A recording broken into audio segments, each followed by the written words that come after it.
Hello folks, welcome back, hope you're doing well. So welcome back to another One Piece review. So I'm recovering Manga chapter 1166. So we finished the events of the God Valley incident, and what I like about this chapter, despite the fact Oda is giving us kind of like a predictable ending to the Loki and King Harold saga, I do like the fact that Oda isn't rushing this. He's actually taking his time, and nor should he rush this because he's taking the better half of the second half of this year to like tell this story. So it's looking like the predictable scenario that we've seen twice already is going to play itself out for a third time, but I'll get into that by the end. So let's start off with the colour spread. I like the colour spread. Obviously, Oda fitting the colour spread with the theme of the term, and obviously we're at the tail end of autumn, about to literally enter winter over a week from now. So we've got 6 of the Straw Hats. We've got Chopper, Usopp, Nami, Luffy, Zoro, and Sanji, along with Tama, Shinobu, and Yamato, all eating hot potato. Got obviously different meanings with words on each of some of the Straw Hats. You got Zoro with a hat or a cap saying cast off. I don't know what's written on Nami's jumper because it's written on the sleeve and you can hardly make it out. This is a hot potato when Luffy can't hold his food, so he's hot.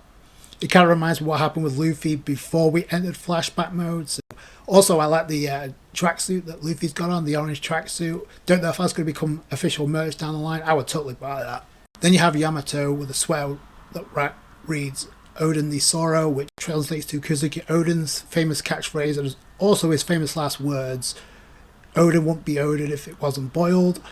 I guess it could be just one of those choices by Oda, but I did find it interesting that the 6 Straw Hats displayed, spoiler alert, are pretty much going to be part of the crew during the end of One Piece live action season 2. So just saying. So we get into this chapter. The previous attack from Raj and Garp actually completely wiped out Zebek, but turns out no. But we can see Zebek's body to start off this chapter. But this is done to give someone else some credibility here. As well, we also see Roger and Garp are down for the count. Zebek, he ain't moving, he's immobile. Gives the Holy Knights the opportunity because they stumble upon Zebek, and you see Saint Summers, Saint Murphy, and obviously Saint Garling. He goes ahead and finishes his job with Zebek, but I do like the fact that Zebek is using his voice to try and communicate with Roger and Garp. I don't know if they hear him because they're completely out of it. But you got Zebek's like, damn it, it's too late, you need to run. Oh yeah, by the way, thanks for stopping me. And of course, Oda trying to double down and make it hate St. Garling even more. But it looked like he stabbed him in the throat, just saying. I mean, he probably stabbed him in the chest, but that's what it looked like. It cut away. We see that Roger and Garp have been saved by Rayleigh and Scarpa. Scarpa is carrying Garp, which is kind of cool because it kind of throwback to when Luffy told Zoro to help out Smoker. Because you got Garp, and the first thing he's asking is, like, how's Rocks doing? And Scarpa's responding, like, you're worried about the enemy? And Garp says, aren't I the enemy to you as well? So then Roger proceeds to ask Rayleigh, what happened to Rocks? And then Rayleigh just straight up responds, oh, he was killed, which I'm kind of curious about because did they see him get killed or did they see his bodies? Also, Garp and Roger kind of like looked out here because apparently either the Holy Knights didn't see them or they were too busy trying to finish off Zebek. We see that God Valley Island is finally crumbling into dust after all the power and haki that's been unleashed in this war. So it finally crumbles apart and it falls back to what Sengoku said when he first mentioned God Valley. So it had nothing to do with Imu's ancient weapon. But the caption that Oda gives us is pretty much what Imu told the agents of the world government in the previous chapter when he said he did not want this incident getting out to the public. So Oda proceeds to say this event would leave no marks on the pages of history. And just for dramatic effect, Oda decided to have the heavens split apart one more time before everybody leaves. You got a panel of the Ora Jackson fleeing alongside the Rocks ship. The surviving members of the Rocks Pirates, they get away like Whitebeard, Big Mom, and Kaido. You got Ivankov and Ginny attending to Kuma. You got Dragon, and you also got Baby Shanks, as well as Eris and Teach, the main players that got away from this incident. So then we board the Ora Jackson to where Roger finally wakes up. Oh, by the way, Gloria So is on board as well, because obviously she's still mad for Roger. So I want to go back to what I said in the previous review. Like, I think Oda kind of missed the boat with showcasing Glorious Soul, what she can do. Like, we didn't really get to see hardly anything. But this scene is about the treasure chest and what's inside. So we got the Roger pirates that iron up the treasure they got, but Rayleigh got his ultimate treasure in the form of Shaki. Roger hears something coming from in the chest, and we know where this is going. When he opens it to find baby Shanks inside. Now, what's interesting is we've seen this scene before in the movie, in film Red, but here it's like kind of different because it's like you got Roger's appearance from this era. It's like it's the same panel, it's just different appearance from Roger. But now it's pretty much canon. Like Oda's manga is pretty much canon now. So this scene here. Then we get to the propaganda, the fake news that's being published. Gee, what a shocker, by Morgan's News about what really went down on God's Valley, and we couldn't find out he's been paid off by the world government. Of course he was. But it's basically to highlight the heroism or the hero of the Marines being Garp, which Garp doesn't really appreciate, but true to form, there is some truth to that, especially with what he does in this later on in this chapter. And obviously this is where Garp back at Navy HQ goes nuts because he doesn't want to hear any of this because he knows what really went down. Sengoku, who already knows that Morgan's News has already been paid off by the world government, so he's trying to calm Garp down. We got banter between the two. It kind of gets physical at one point. Then this actually leads to another scene that mirrors what we got in the previous chapter. And Sengoku here asks Garp, "Are you quitting then?" And Garp responds with the way he did in the previous chapter, "No, he's not, because he's got Marines that need to be protected." So, and then finally, we cut back to Elbath, which is the main purpose of this flashback in general. So it's cool that Oda's given us major developments that's going on in Elbath, was going on during the God Valley incident. Obviously, we cut to Loki, who's getting the news of what went down. And this cuts to a flashback between the two. So I guess Oda had to force this in because we didn't really get much interaction between the two. To where Zebek is rejecting taking Loki on part of his crew. But then it shifts into Loki telling Zebek, "Hey, I think you're going to be Nika. You're going to be Sun God Nika." Zebek responds like, nah. The warrior of liberation that destroys the world that's laughing. No, I want to be king of the world. So that's not me. But if anybody has that sort of power, it's your father, King Harold. So that's kind of interesting. You can take this scene and actually leave it as foreshadowing. I mean, we know where this is going as far as Loki and Luffy, as well as Haradine and their team up. But it's just one of those reminders. We have to remember what this flashback is about here and why it's building towards that moment.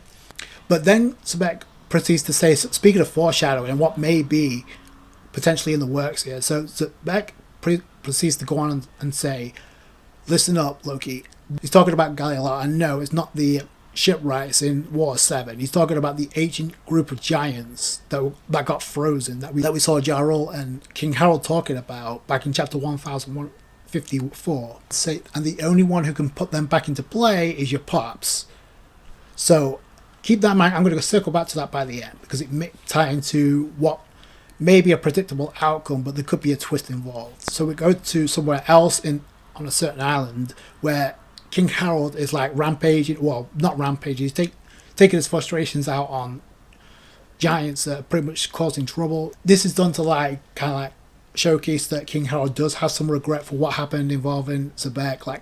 Because Zebek asked him to help him out and he rejected. But we see and this is kind of cool that Oda added this in. So King Harold's like, "There's no turning back now. I will never forgive a giant who does evil." So then Oda goes all over the place, but he cuts back to Navy HQ to a detention cell underground, to where we see Monkey D. Dragon in one of the cells, confronted by his pops, and for the first time ever, we get an interaction between Monkey D. Dragon and Monkey D. Garp. Granted, it was very brief and very hostile, but I appreciate we actually got this. This is we haven't seen this. You got Dragon telling Garp, "I'm gonna quit the Marines." Garp is like, "Yeah," and then Dragon says, "And I despise you as well." So Garp says, "Yeah, okay, fine." He just drops the key to the cell, so we know where this is going. This is why I said about faults here, because we know where this is leading to as far as Dragon choosing his new path. And he quits the Marines. We know where this is going, so you can say Garp had a big time impact on that. We know why what Garp feels about the Marines. So this is why he's dropping the key, and we know where this is leading. So I appreciate that. Speaking of brief, we actually get King Harold, and he's like, it's looking, he's bidding farewell to Ida, Jarul, Loki, and Haradine. But it also looks like a final goodbye from what I see here. So he tells the four of them, I've made up my mind. I don't care about appearances. And Loki and Haradine, you need to get along. You're both my precious sons, so get along. Which, again, this is going to fall in line with what's going on in the present. This is why I was like giving us a reminder. This is what this flashback is about, deep down at the core. Despite the fact that what we got with the Garp Valley incident, this is what it's about and what it's leading to. So, like I said, it looks like a final goodbye. So then King Harold pulls up with his ship to the OG Marineford, Navy HQ, to where he's requested an audience and speaking to high-ranking Marines as well as leaders of the world government to like hear him out, because then he goes on to say, I'm going to rip my horns out in pledge of apology for atoning for the sins of the past 1,000 years, so that humanity and giants can walk hand in hand. He'll do whatever it takes, even if it means becoming Emu's slave, aka his slave. That's what Oda should have left with, because that's exactly what's going to happen. Now, granted, you've got a bunch of Marines that are tearing up from this speech, but the main point here is you got a panel of emus like looking, oh boy, how can I manipulate this poor sap? So that's what's going to happen, and that's how Oda decides to end the chapter, with King Harold about to become the slave for Emu, literally and figuratively. So let's address the elephant in the room. It's like Oda's not even attempting to hide it, because we know where this is leading. So, and it's like the dialogue itself is like blatant in your face. Like, we know where this is going, especially with where it left off with Loki and Jarul finding King Harold's shish kebab while silhouetted in silhouette form. I was kind of hoping that there'd be some kind of twist involved, like, but it does look like this is where we're going, as far as like another situation of Reversi Domi from Emu. Now, granted, there could be a major twist in the tale here. I do think that's what's going to happen, but there could be a twist. So, with what Zebek told Loki in the past, and what we saw the conversation involving Jarul and King Harold, that has to be built up to something. Granted, we heard that the giants, the ancient giants of Galila, were frozen. The Galila giants, the ancient giants, where they've been captured while setting sail. So, now a small part of me thinks that maybe the reason that King Harold is like bending over backwards for the world government at this point, despite the fact everything that's gone down, like he's seeing this, either he's seeing this through to the end like an idiot, or because there's no way he doesn't see like how nothing good can come from this. But be that as it may, there could be a deeper purpose here, and maybe the reason is maybe he's going to get down to the bottom of what happened involving the giants of Galila, and that's the reason why he's deciding to take this approach. I don't know. Granted, it's a slim possibility. The end result is going to be King Harold is going to be taken over by Reversi Domi again, by Emu. That's what's going to happen. It sucks. Is it predictable? Is it kind of like lackluster? Sure, but Oda was building towards this with presenting King Harold's character in this way. It's the same thing he did with Zebek. Like, there had to be a reason for it, and why Domi Reversi happened in the present and why it's happening in the past. So I'm not a fan of it either, but I'm just saying, like, I didn't see Oda going in any other direction here, just because we got 6 weeks left in the year, but I don't see Oda rushing that, especially with breaks coming up. So he's going to use the rest of this year to flash out this flashback, as he should, but ending the flashback, and we're going to see the Straw Hats again at the beginning of 2026.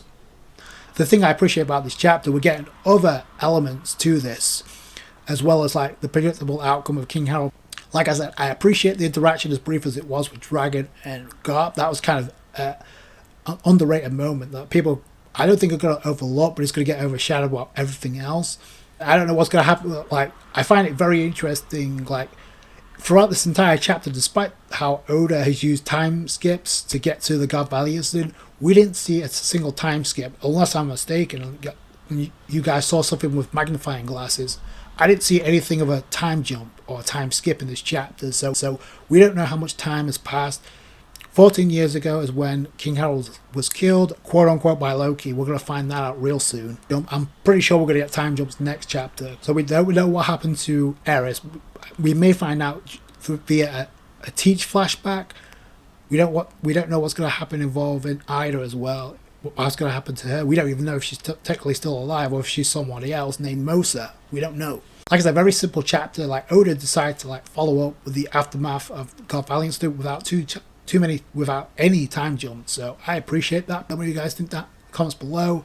Straightforward chapter, although I did appreciate a lot. If you enjoyed this video, you guys know what to do. Hit that thumbs up. I appreciate that. I appreciate you guys support when it comes to these reviews. Take it easy, guys. Bye.